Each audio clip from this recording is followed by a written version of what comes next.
ఆ కారణం చేతనే హెవీగా మద్యం తీసుకోవడమే తమ యొక్క విచక్షణను మర్చిపోయి రాక్షసులుగా బిహేవ్ చేసేటువంటి విధంగా కంట్రోల్ తప్పి పూర్తిగా ఈ యొక్క వాహనాన్ని కంట్రోల్ తప్పించి యాక్సిడెంట్ అయ్యేలా చేసుకున్నటువంటి ఆ వ్యక్తి తనతో పాటు ఇప్పుడు 19 మంది అమాయకుల ప్రాణాలను కూడా బలి తీసుకున్నాడా అనేటువంటి అంశం కూడా చర్చకు వస్తుంది.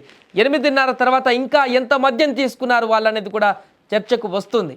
ఎందుకంటే మద్యపానం ఆరోగ్యానికి హానికరం ఎంత చెప్పినా కూడా జరుగుతున్నాయి, కొనుగోళ్ళు తీసుకుంటున్నారు. ఓకే, పర్సనల్గా ఇంట్లో కొంతవరకు వారి ఇష్టానుసారంగా చేస్తే ఓకే, కానీ పబ్లిక్లోకి వచ్చి మద్యం సేవించి వాహనాన్ని నడపడము, లేకుంటే మద్యం సేవించి పబ్లిక్ ప్లేస్లకు వచ్చి న్యూసెన్స్ చేయడం అనేది అత్యంత ఘోరమైనటువంటి తప్పిదం అనేది ఇదొకటి రుజువు చేస్తుంది. ఎందుకంటే అది వారి యొక్క విజ్ఞతకు సంబంధించిన విషయమే కాదు, వారు పరువుకు భంగం కలిగించేటువంటి విషయమే కాదు, వారి క్యారెక్టర్ని తక్కువ చేసేటువంటి విషయమే కాదు, వారి ప్రాణాలతో పాటు ఇప్పుడు అమాయకులైనటువంటి అనేక మంది ప్రాణాలను కూడా బలి తీస్తుంది ఈ మద్యం అనేటువంటి విషయం కూడా ఈ యొక్క ప్రమాదం ద్వారా బయటకు వస్తుంది.